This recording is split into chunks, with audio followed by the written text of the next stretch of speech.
Welcome to Back Porch Chats, where we have conversations about hope, grace, and recovery. Our mission is to shape 12-step communities where sponsors and sponsees support each other to move beyond the shame of abuse. We are dedicated to sharing knowledge about the connection between addiction and sexual abuse with people who are struggling to stop their destructive, compulsive behavior. Are you ready to embrace freedom from your past trauma? And help others do the same? If so, grab a cup of coffee and join the conversation on the back porch with Vince and Gina. Here we are. Another day, another dollar. This episode today, we're going to talk with an author who has, he's an award-winning author, but more important than that, he really has some stories and a way of telling stories that are just neat. It really has resonated with me. But do we have a call to action before we get into that, Gina? Yeah, we do. No, we don't. No. That's at the end. How about you? Don't look at me like that. You throw me off. I'm like, call to action. It's way too early for that. How are you doing, Vince? Do you have a donut? 2 minutes and I'm already editing. All right. So Peter called us the professional. So much for that. All right. But we got our guest is Peter Murphy today. He's out there sitting and laughing. We're going to have fun. He's got a great sense of humor. So yes, some funny stories. Yeah.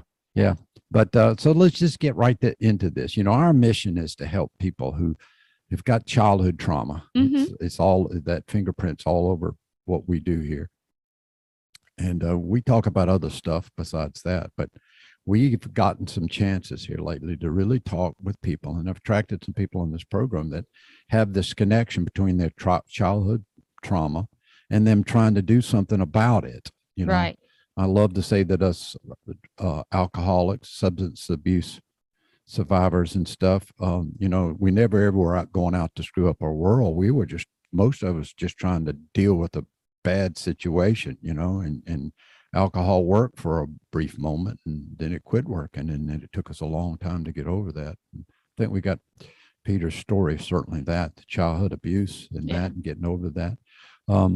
But his writing, you want to go ahead? I do. Actually, first of all, his writing fits right up my alley, you know, with the trauma writing, and my focus in college was literature and composition with a focus on trauma writing, because I knew early in my career that I would get students who wrote trauma. And how do you grade that? You know, this is crap.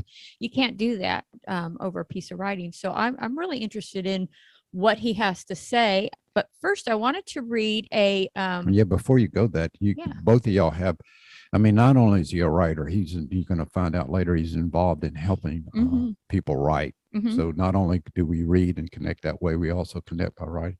And y'all have that, but y'all both college professors when it comes to this writing. Y'all both have that in common. Yeah. And I taught, I'm curious to see what he has to say, because I taught trauma writing for recovery as a side class, you know, not through the college, but through the adult school near the college, with the college. And so there's just so many benefits that come about writing your story, you know, things that you learn. I remember writing through a piece and then getting to stating a statement and going, oh, I felt that way. Oh, that happened to me. And I would be in shock of, you know, the things I wrote, because they were from my memory, but I had no clue they existed. So anyways, I would like to read this phrase, this Please do. Little small chunk from his book. It says, a malevolent and traumatic family secret began to fester within my mother, one that had plunged her into a great sadness. She couldn't live with her family, so she and my father moved back to New York, but she couldn't live away from them, so they were back on the boat to Wells. Then, back to New York, where my mother died when she was 7. The last thing I said to her was, goodbye, forever. In case I don't see you again. Was I the reason my mother died? Was her death why I had become so a fuck up? Was that why I grew from a sweet little blue-eyed blonde-haired boy with a lisp and a Welsh accent to a young man lying in piss in a gutter, unable to get up? Most children are conceived in love, as I'm sure I was, but something happened that turned that love into neglect and violence. I needed to find out what that was. And you can do that through writing. And he didn't say that last line. I'm adding that. I just think that that's amazing, and it touches on so much, including the trauma and drinking connection, alcohol connection, or drug connection in some cases. And this blame, was I the reason my mother died? This self-blame that comes when we have to process such a thing at such a young age. Mhm. So That sure does remind me of the drama of the gifted child. yes, it Those does. of us who are young and perceptive and Mhm. feeling and stuff early on, it's a gift and it's a curse at the same time. Absolutely. Go ahead. I'd like to go ahead and introduce. Are we ready to introduce But I Peter? thought you had another. No, I think that's it. Just as I might have more later. All right. I guarantee I'll have more later. I 'Cause, guarantee you. Yeah. Remind me to stay out of the way of you two. All right. Um, All right. So Peter, let me read you his bio. He's the author of several books. He's celebrating his 50th year in sobriety after waking up in a gutter when he was 21, 50 years of sobriety. That just floors me sometimes. He has since fashioned a life of service to others by leading hundreds of workshops for thousands of writers and teachers in the United States. In addition to being the founder of Murphy Writing School of Stockton University in Atlantic City, Peter has been a consultant to numerous organizations and countless school districts from coast to coast. He has been an advisor to 3 PBS television series on poetry with Bill Moyers, and after his second visit with to the Rose Garden, I love this, where he was recognized as a distinguished teacher by the White House Commission on Presidential Scholars in the Arts. Bill and Hillary Clinton added Peter to their Christmas card list. Vince, have you ever been added to such a Christmas card list? no. No. Not Bill or Hillary or Obama or Bush or I'm happy to be added Trump to or my any mom's. of them. Yeah. He began writing his recent completed memoir, Once Upon a Time You Lived in a Castle. Don't you love that title? To better understand how his mother's suicide when he was 7 and ongoing abuse by priests led to his addiction and alcoholism as a teenager. Writing in general and poetry in particular led Peter from New York City, where he grew up, back to Wales, where he was born and where he decided to rise out of the gutter and begin to change his life. Peter was a minor the entire time, or most of the time, that he was involved in active alcoholism. Yeah. Yeah. Wow. That is, that's just how devastating this disease can be sometimes, how quick it can really work in our lives. Yes. No, you. So Peter, I'd like to go ahead and get you on here. How are you doing today? I'm doing well. First of all, I'd like to thank you both for inviting me to be part of your podcast, which I've listened to, and I think it's wonderful work that you're doing. And even though I thought I knew what I needed to know, I still learned from listening to you talk with some of your other guests. So thank you. That's an honor. That is a Wow. real huge honor. So thanks. Yeah, it is. Yeah. I'd also like to say, Gina, something you said when you were talking about your own writing, I think is very important. Most people think that the goal of writing is to express yourself. Mhm. But what you touched on, and what I try to do when I try to teach the students I work with, the adults I work with, is writing beyond expressing yourself, but writing in order to reveal and discover, like you were saying about the things you didn't know you knew, you didn't know you remembered. That's really the goal. Right. And I think that's what helped me over my life's journey to do the writing I've done and to kind of heal the way I have kind of healed. Yeah, it's really difficult to get them past the idea that they have to write perfect, that they have to, dress and pay attention to grammar, and so that they can actually get into the discovery part. And Yeah. and when they finally do, I love it. I'm Yeah. thrilled that they have. Yeah. The writing Yeah, doesn't me have to be perfect, especially when it's for healing. It just needs to be authentic. Yeah. Yeah. I know we want to talk about the other part, but let me just say that when I teach it, I try to teach it as when the writing comes out, it's a baby mewling and puking, as Shakespeare said in his nurse's arms. And you don't look at a baby and say it's broken or it's wrong, it doesn't have a job. What you do is you love it, and then you train it, you do that. And so that's over a period of revisions, and the spelling and grammar, that doesn't matter until after it's grown up, so to speak, and you've worked through what it wants to be and how that does and what it teaches you. So Yeah. The best part about having this on podcast and recording, Peter? what's that? I get to like cite those words exactly. I can cop them out and really write them down and attribute you. So thank you very much, because I think that's great. All right. So Peter, tell us about how this all started for you.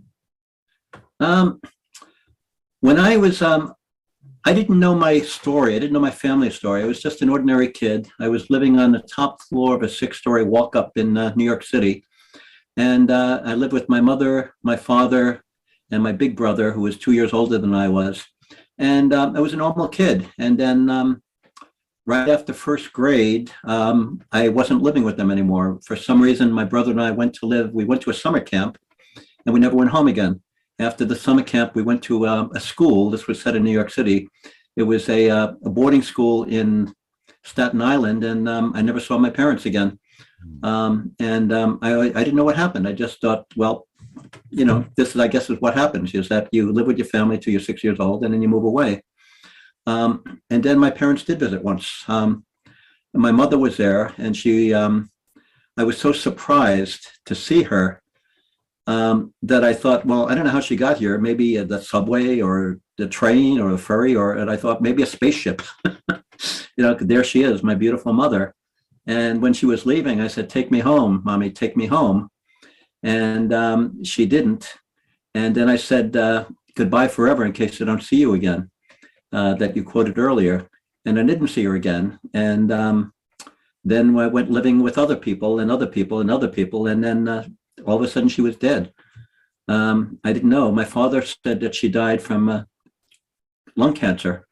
And I was very perceptive. I thought, well, she smoked a lot. Maybe that's what happened. It wasn't until years later, many years after a few years after I got sober, and for the first time, my father was sober. This time, maybe I was 23 years old, and we had our first conversation for people.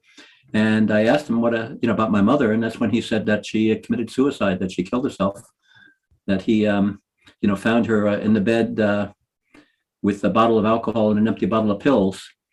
And he said he didn't want to tell me earlier because he was afraid he would knock me off my wagon.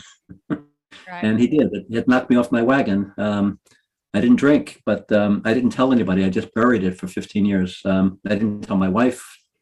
How could I live with, as you quoted earlier, I must have been the reason my mother killed herself, because she didn't want to live with me. And this was after I had stopped drinking. But I was afraid to feel things at that point. But getting back to the early years, one of the families I was living with, my father remarried, and we went back to live with my father. And I was so stupid. One of my friends, his mother died. And I thought, oh, poor Dickie, he doesn't have a mommy anymore. And I didn't realize, why I don't have a mommy anymore either. But it didn't matter. And then there was in the parish I was living with, there was a young, handsome priest. He was the youngest priest in the parish, the one everybody loved. He started the baseball league. And he took a fondness to me that I was just honored to be getting this attention. And then he invited me into the rectory where we wrestled. And we wrestled a couple of weeks, Saturdays, every Saturday I would see him. And then he started wrestling dirty. And I thought, well, he's wrestling dirty, but he's a priest. So, there must be something wrong with me if I think that this is bad.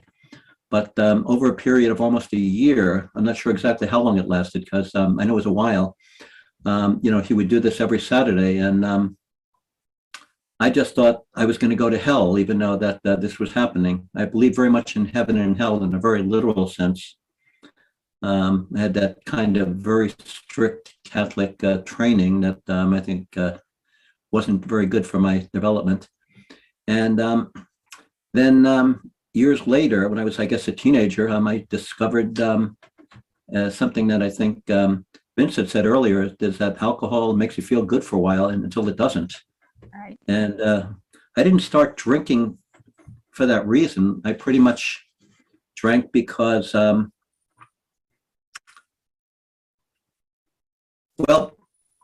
I think I started off on pills first. I had a horrific accident. I was playing basketball and I broke a collarbone and 6 ribs. And I was on a lot of painkillers at that time. And when the painkillers ran off, then I decided, okay, when I was done with that, I needed something else. And that's when I started to drink. And it did feel good. I was very shy. And when I was drinking, I wasn't shy. I was a sophomore in high school, junior in high school, I think. And I just kept drinking and drinking. And then that became what I wanted to do. I decided that when I discovered poetry also around the same time I started drinking. That's a longer story maybe, but I decided that I wanted to be a poet, and I wanted to be drunk, because I thought that's what you had to do to be a poet. You had to be a drunken poet. Yeah. Ernest Hemingway, I was there with you. Right. Yeah. Yeah.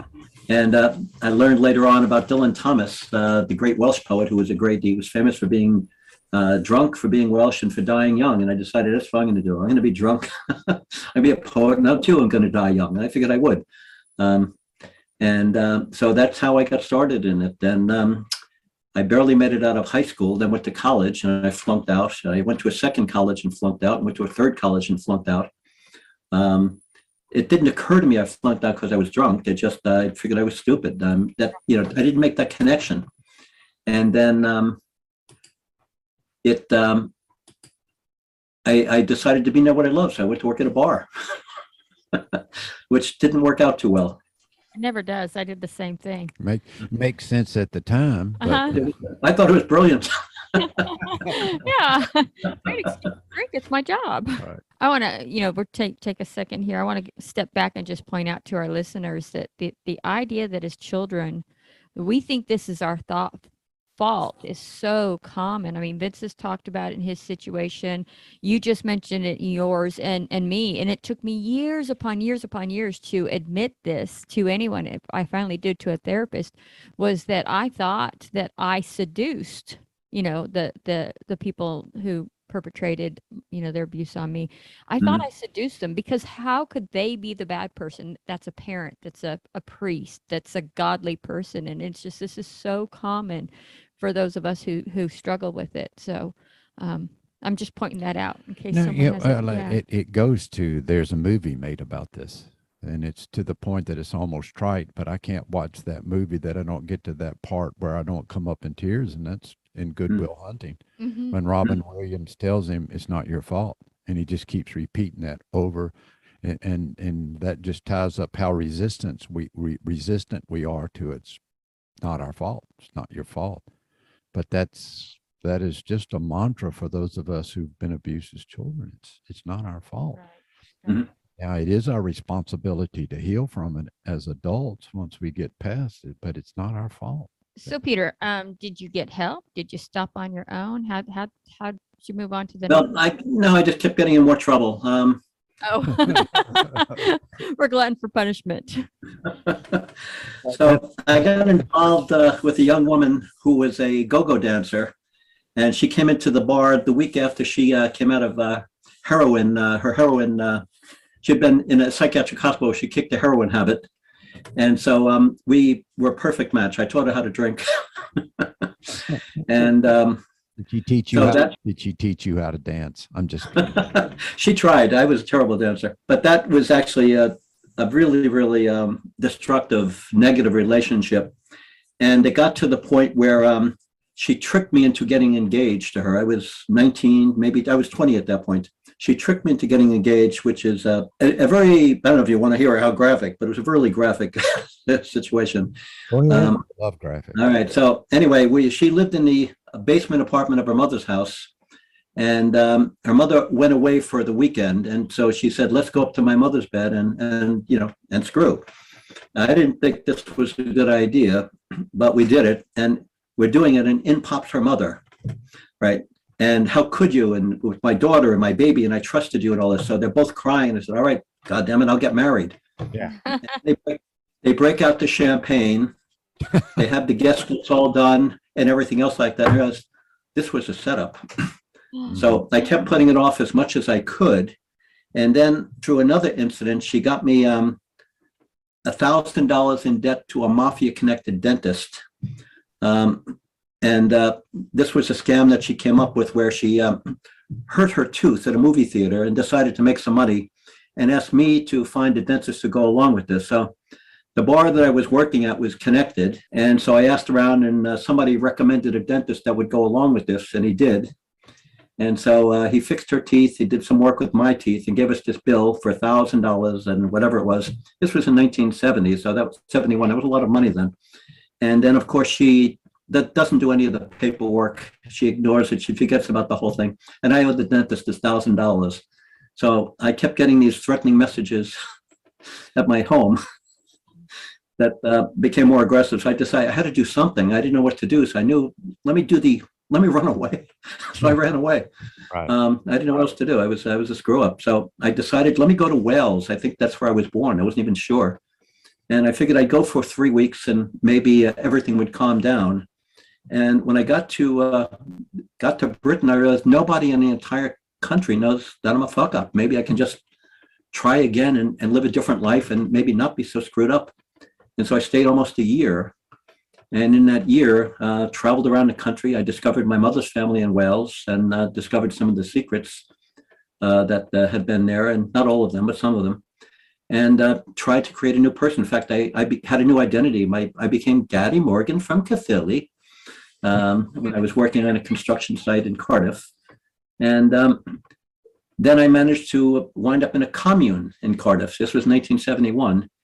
And it was not the kind of Cardiff where people make candles or want to save the whales. It was the kind of commune where let's get high and stay high as long as we can. So I hit the proverbial rock bottom. And that's when I woke up in a gutter, as I mentioned, I wrote about. And I decided I'm 21 years old. This is not how I planned my life. Well, I didn't have a plan for my life. The only plan I had is what I was going to put in a liquor cabinet if I could afford one. But I decided then I had to do something. There were other things that led to my decision and how I actually stopped drinking, but that's the overall story. And I can get more specific if you can take it. I'm sure you have your stories too. Oh, that's there's plenty of room for you. You can tell more. I don't know if you've heard my story, but it can be pretty graphic. Sexual intrigue and that sort of stuff. I think that's important that we tell enough of that story, though, that people really know, because there's people out there that the shame that comes with this and the disconnect that comes between, why I'm drinking and drugging and how that connects to all of that. It's real a problem for me. And I had locked so much of that away, Peter. I like to talk about the wolves in the door. I had locked that away. Obviously, that couldn't be a problem. That's, the fact that my daddy's best friend molested me as a kid, or the fact that I had all of these bad things got locked away. They really wasn't a part of my memory. I mean, I've had to do some work around bringing them up, but it's that terror that came out that I really had to learn how to deal with after I had quit drinking and drugging. Does any of that relate to you? There's a question. Oh, yeah. And I didn't make that connection until years later. Because when I did stop drinking, I just wanted to forget it all. That was a different person. Yeah. And after I was sober years, yeah, then that's when I started to. It wouldn't let me stop. It came back and rose out of the abyss of my consciousness, so to speak, and said, "Okay, you got to pay attention to me now." When I stopped drinking, I didn't want to feel anything. I tried not to feel. I didn't feel sadness or depression, but I also didn't feel joy.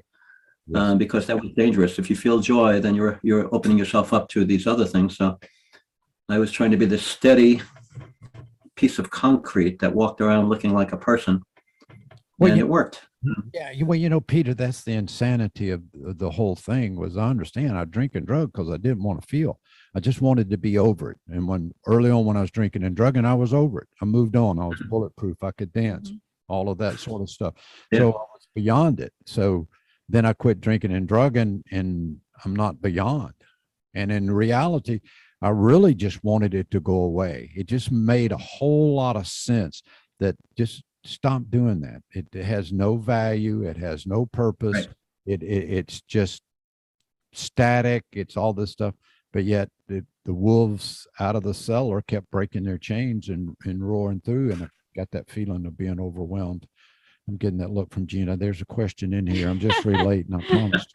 But, just talk a little bit about that, because I think we see that in that writing. And that really is a challenge for us to make that jump into that it's okay. Yeah. When I discovered, I mentioned that shortly after I got sober, a year or two, I found out my mother had committed suicide. 15 years later, I started to have drinking dreams, in which I'd wake up in the middle of the night. And the town I live in is right next to Atlantic City, where it's 24-hour bars, casinos, and all of that.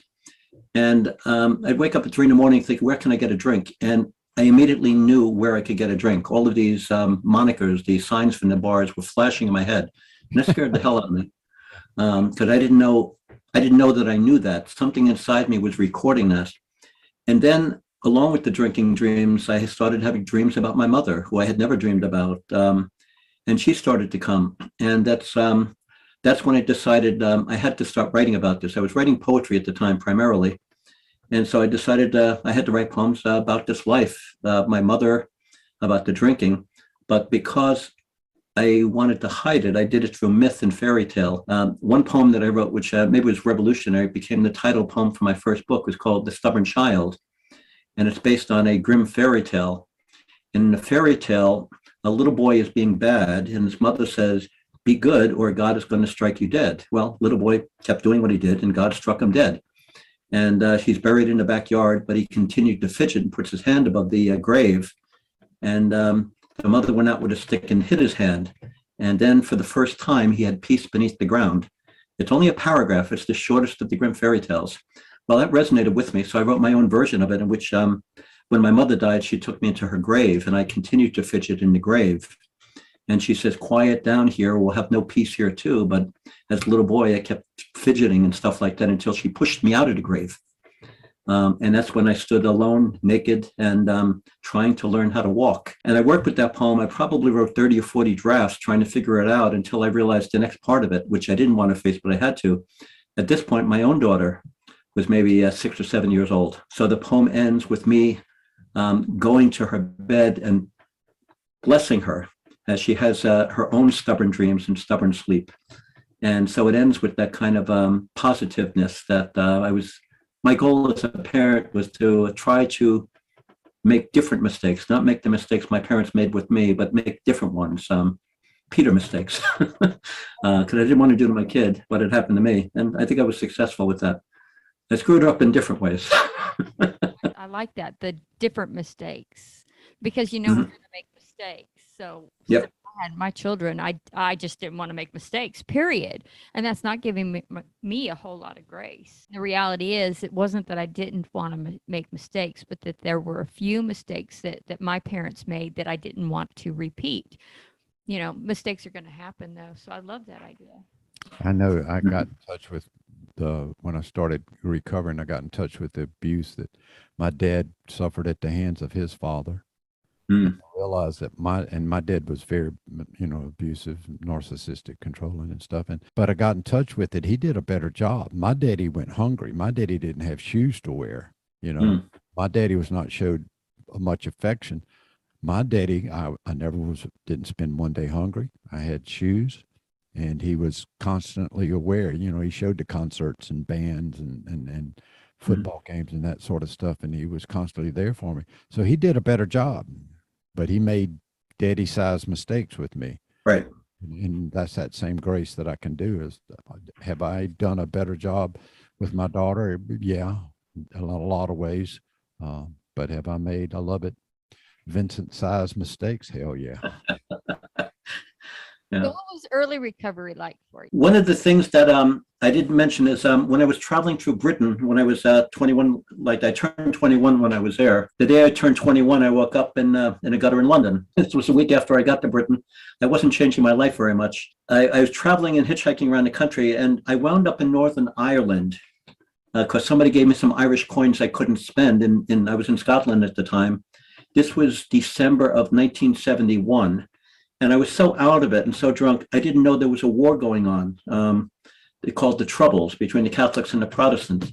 This was about a month or so before what's called Bloody Sunday, where there was this incident where British soldiers shot and killed a number of unarmed Catholics in Londonderry.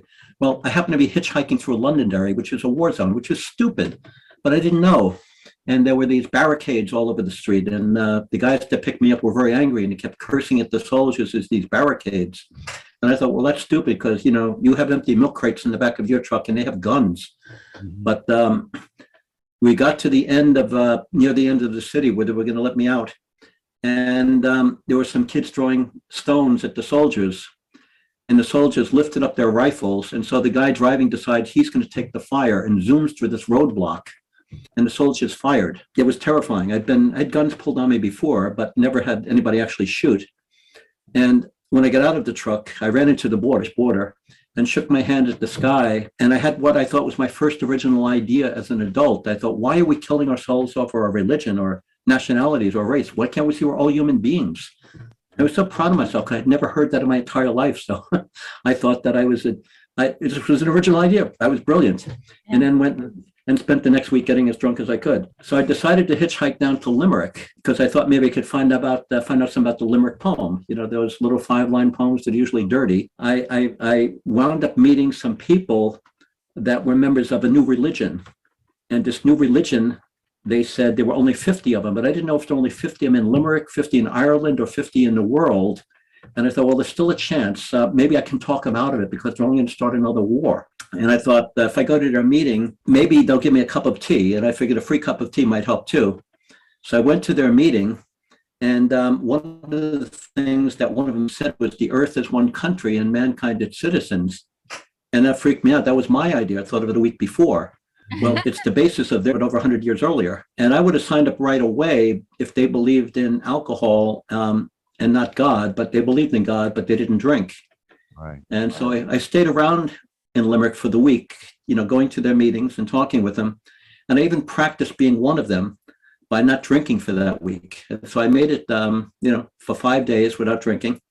And I was impressed with them, but I knew I couldn't spend my life like that. Just as an aside, the longest I had made it without drinking was when I was in high school. I went 3 weeks without drinking, and that was probably the worst 3 weeks I was in high school. And then continued again. So I made it a week without drinking. And then I wound up, as I mentioned earlier, back in Cardiff. And that's when I thought that I'm either going to kill myself, get my ear pierced, or join this new religion. And they all seemed like equal choices to me. That's how, rational I was. And I'll jump off the top of this building. I'll get my ear pierced. No, I'll become one of these people. No, I'll get my ear pierced. So, I mean, that's the logic I was capable of doing at the time. It's because alcohol influenced it. We make decisions. I think I'll move to Alabama where I can't smoke, but I can still drink. Yeah, that helped me out quite a bit. So I joined the religion, and I didn't know what to do because I didn't believe in God, but I believed in them. Right. And I felt, even though I didn't believe in God, I felt there was a truth here. And so I went to their meetings in Wales until I decided, okay, one of their teachings is you have to you have to create unity. And so in creating unity, I realized I'm going to have to make unity with my family that I left almost a year earlier and hadn't been in touch with. So I returned to the United States. I made up with my my father and my stepmother, and decided to put my life in order, and didn't know how to do that. I started to, I had to work. I didn't want to work at the bar anymore. So I went and drove a cab in New York City for the next few months. Then I started working construction. On a construction site one day, I had a break, and I picked up a book at a bookstore called Wishes, Lies, and Dreams, Teaching Children to Write Poetry. Is by a writer named Kenneth Koch. And I read that book, and it inspired me so much. I said, that's what I want to do. I want to teach kids to write poetry. But the trouble is, to do that, I'd have to go to college, right? Uh-huh. All right. And I flunked out 3 times. That was, I didn't know how I was going to do that. So I decided I should try. If I believe in myself, now I have this belief in trying to believe in this God. And eventually that was becoming more clear. I started to pray, which I never thought I would ever do.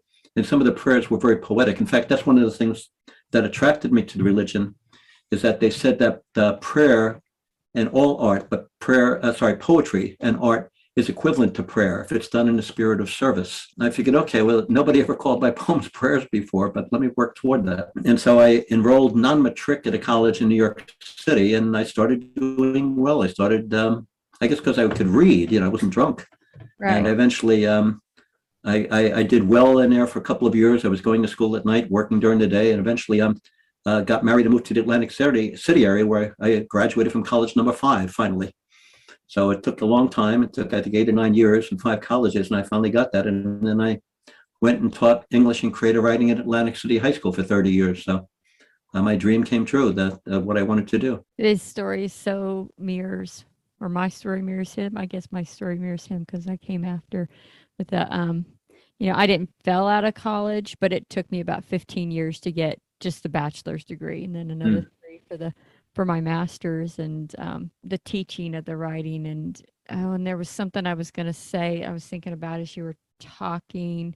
Oh, the meditation and writing mirrors meditation, and I think meditation mirrors prayer. I don't pray a whole lot, but I do meditate quite a bit, and I also write. So, there's a lot to be said for that being on the same line. Yeah, then just kind of relating to this whole pray thing. Early on, my prayers was more about God being a Santa Claus, and then as I've gotten older and I've gotten more into it, prayer's more about me listening or paying attention. Not that I hear voices. That's another disease, but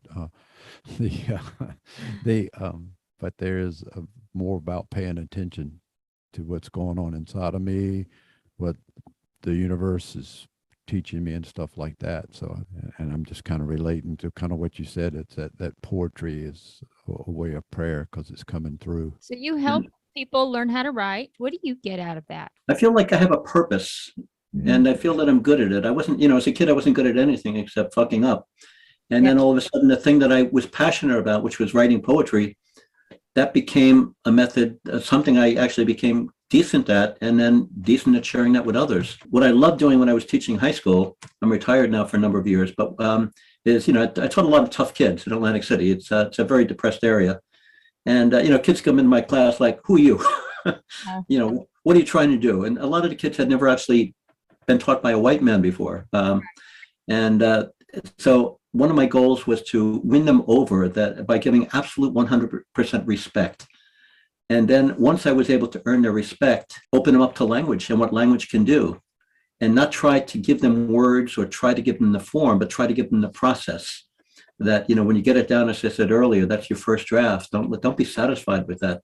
Love that baby, nurture that baby, keep writing. And so many of my kids became writers themselves that it was really, that made me feel good. And they're in touch still. I have students I taught my very first year in 1976 are still, friends.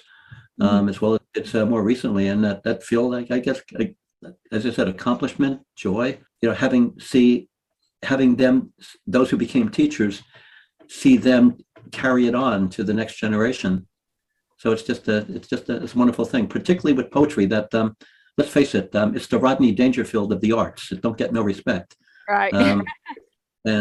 So, it's something that is more meaningful, and because it's not popular, maybe that's why I'm attracted to it, but it works. Yeah, I think those of us who write, first of all, I can understand when people say they don't like it. I can get that, but it has been so healing for me to be able to write over the years that, I always said when I was teaching that none of those students come into my English class wanting to learn how to write. And for the most part, like none of them did, but I could sell them writing because it was passion. It was something I believed in and something I knew that they could benefit from no matter what. I could always sell writing. I can't sell crap, but I can sell writing because it's important. It's, I value it. So that's pretty awesome.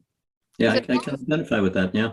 Yeah. Tell us about there's 2 things I want to talk about. So one of them is the 20th annual Winter Poetry and Prose Getaway. 28th annual, actually. So I accidentally got into the writing conference business in 1994. When I was teaching school, I didn't have much time to write, and I was lucky enough to have go to some artist colonies during the summer vacations, going to places like Yaddo and others where all I had to do was write. And it was so good, and the writing I was doing was so good that I couldn't possibly write during the rest of the year. Right. And I realized that's another excuse for being lazy.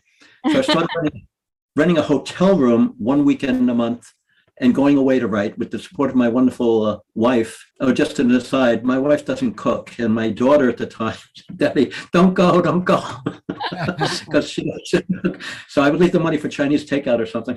Yeah. And that was fine. Then my daughter didn't mind me going away. But I started doing this, and I started creating a body of work that became, that I liked and started getting published. And when I started teaching workshops for other writers, they would say, well, how do you find time to write? And I go away for a weekend to write. And people kept saying, I wish I could go with you. So stupidly, I rented a block of hotel rooms and invited people to come with me. And that became the first winter poetry getaway.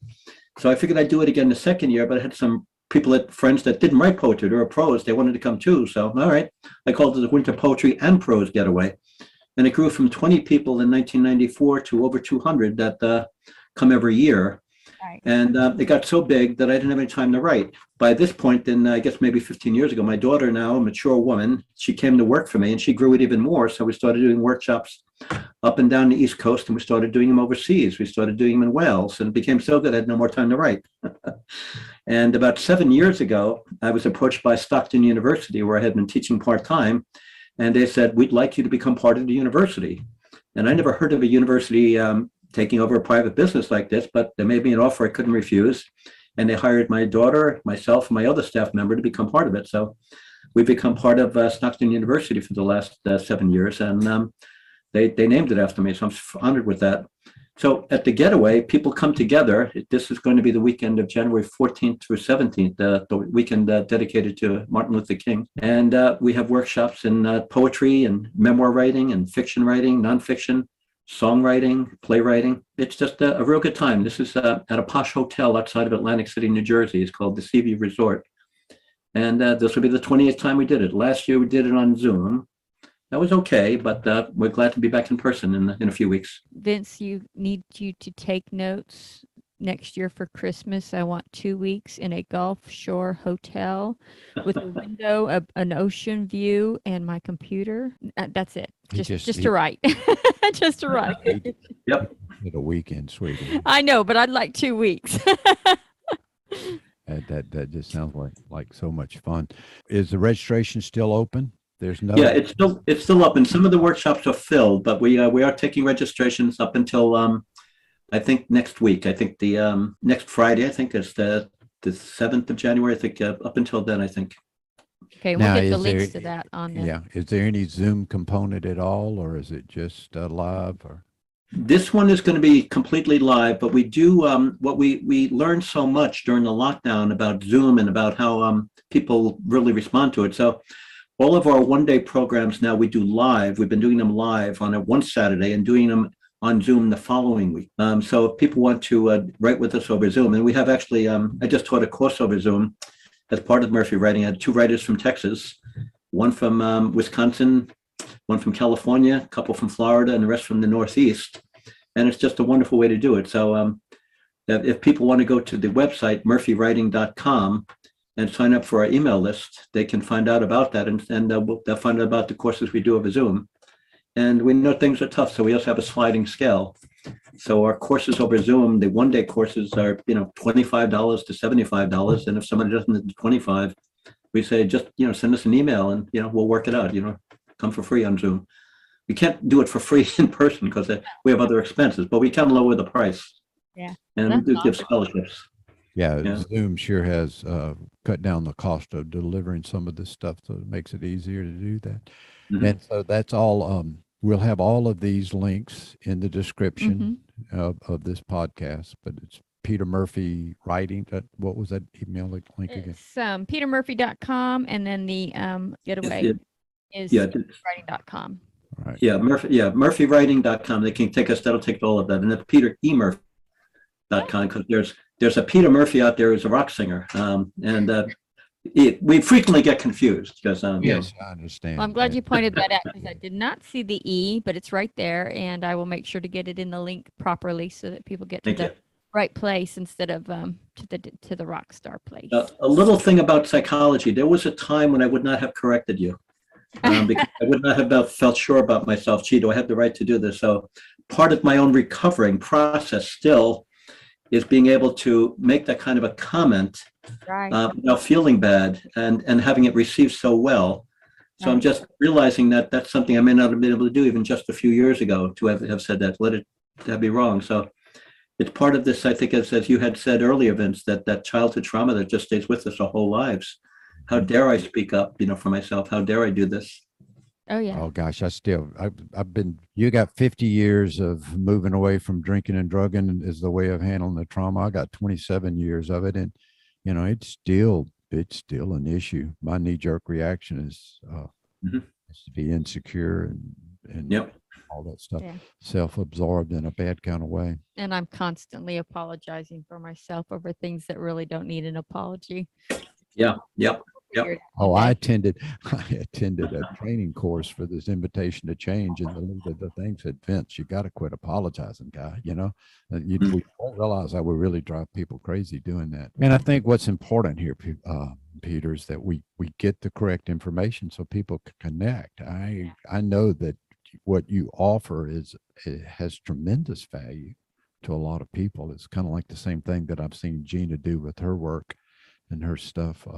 So in my work that Well, I've I'll done. definitely be looking into the courses because I Mhm. can always grow and learn new things from it. And hearing that it's on Zoom, I can't travel so much, but definitely hearing it's on Zoom and at a reasonable rate, I'm so going to take advantage of that. So, Yeah, okay, last definitely. thing, Peter. I think it's last. I don't know, but tell us about your book. I've been primarily a poet, but in the last few years, I have a friend who's a memoir writer, Mimi Schwartz, and she said, you got to tell your story.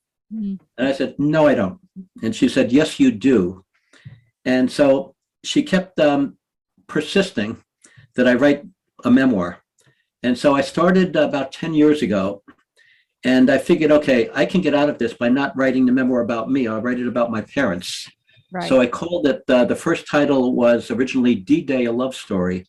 And it's about how my American father met my Welsh mother at a pub in Wales where she was working, and how that evolved and how that started sort of World War III in a sense and led to their troubles. So anyway, I showed this to Mimi and she said, where are you in the story? I said, why do I have to be in the story? She said, what's your memoir? And I said, all right, well, do I really have to be in my own memoir? Because I didn't want to. The thing about poetry, as I mentioned earlier, I could disguise myself through myth and metaphor and all this other stuff. But when you're writing it in prose like this, you're out there. So I started over again and I called it You Go to My Head.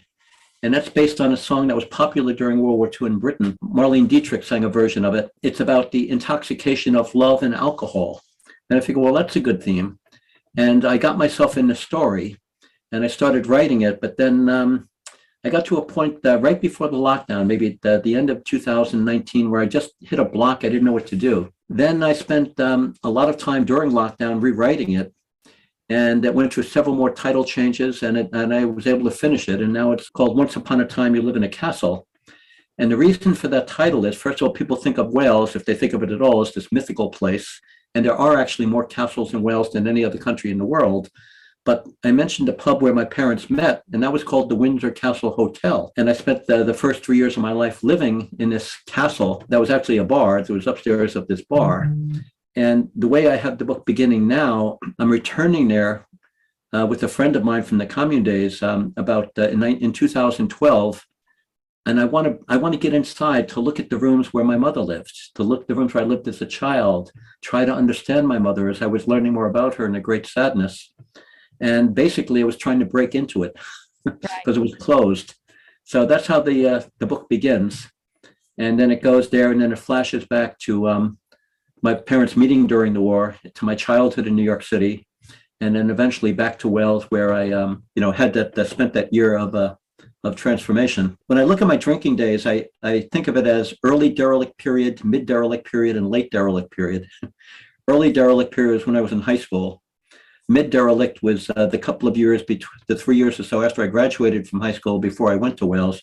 And late derelict period, where I really got good at it, was when I spent that year in Wales, drinking and waking up in the gutter. I became good at something. Yeah. Does the book cover then the drinking period? Does it go a lot past that, or is it just mostly about that? It goes to my returning to New York and trying to build a new life. I mentioned I used the word fashion. I love that word, to create, to make something, to manufacture, trying to recreate a life. And so it sort of ends when I decide that I can be a poet. Right. And that's how I'm going to do it. And I got myself back in college number 4, and I decided I published my first poem, and I got some very positive response from a major publication, and decided, okay, I can do this. A critic actually commented on the poem I wrote as poetry proper, as he compared me to Hopkins and Goethe and all these other major poets I'd never heard of. And I decided, okay, this is the beginning of my new life. I'm going to be a poet. I'm going to be a proper poet. And that's where it ends. That's so important because people don't know that they can recreate. They've done all this damage and it's like, okay, it's over and I'm just going to have to, I might be sober, but I'm gonna have to live in this state, maybe a little better but in this state. And I just want them to know that you Mhm. don't have to live in this state. Now that you're sober, now that your brain's clear and you can start healing and moving forward, everything is possible and you're showing it really, to go from where you went to getting a degree in writing poetry and books and then working with this I keep forgetting what it's called workshop or The seminars, yeah. I don't know why I'm stuck on that, but yeah, to doing that, you're doing so great. And it's so important for people to know that with recovery comes, open opportunities. Yeah. Could I show you something? I'm going to stop my camera. Okay. And can you see my image that's on there? Yes. This is a segment of the Berlin Wall that was graffitied right before the fall in 1989. And it's on display outside the Imperial War Museum in London. And when I saw this there, I was just shocked by it. It's so beautiful. If you look at it closely, this is a bad image of it, but you can see the rebar coming out through the concrete, that it was done so poorly, the concrete, when they built the wall. And yet here's this guy, his name was Indiano, that graffitied it. He had the guts to do this. Yeah. And make it like that. And it's actually a line from Goethe, from a poem of his, that ends in this, you must change your life.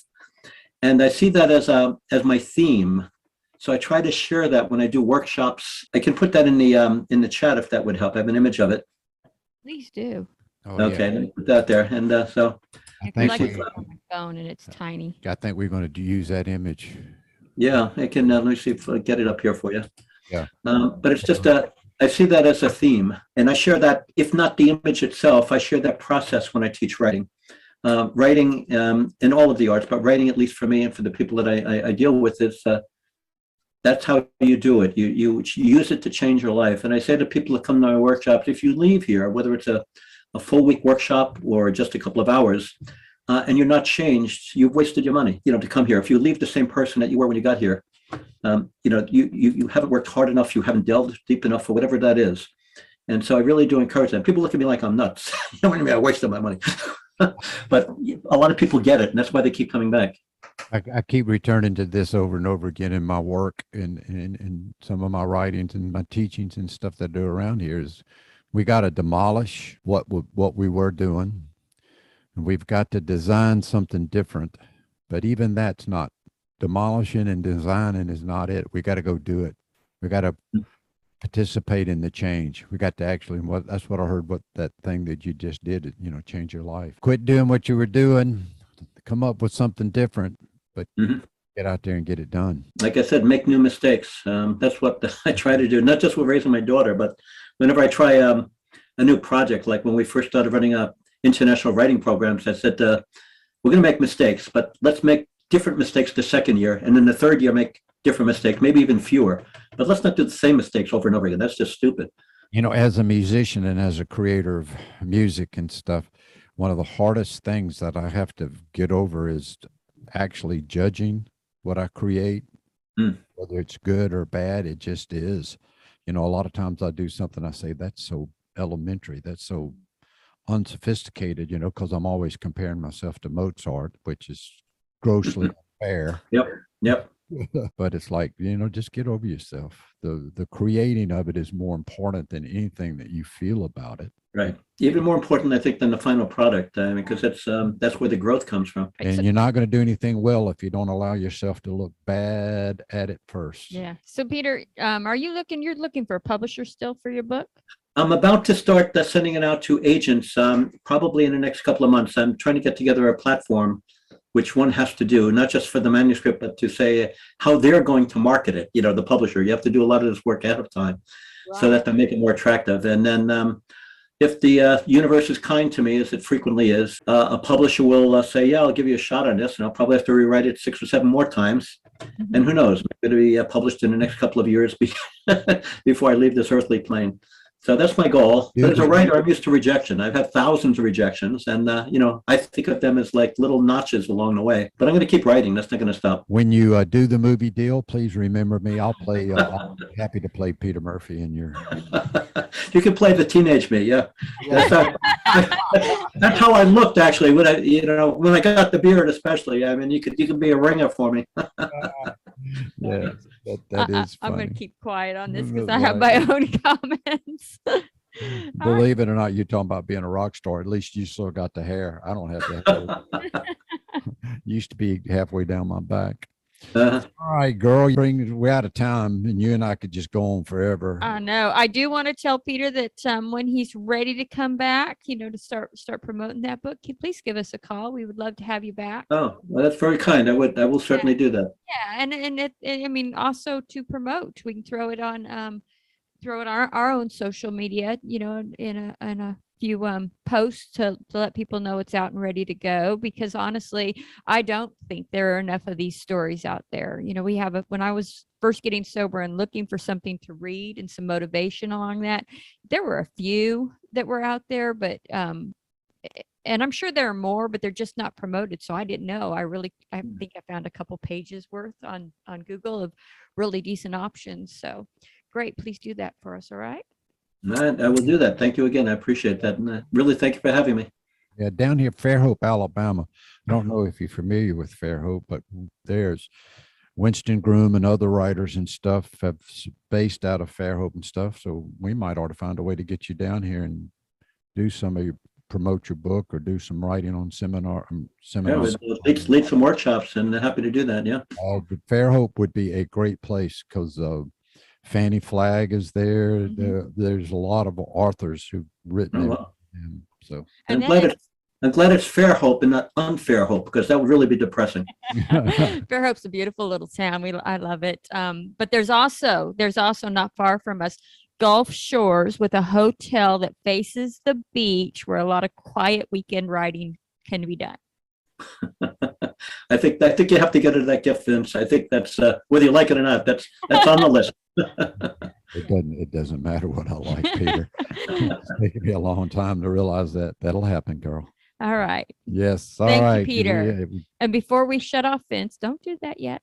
Okay. Don't do that yet, because now you get to do this, the call to action. What's our It's call to time. Yeah. Are you gonna make me do it too? Yes.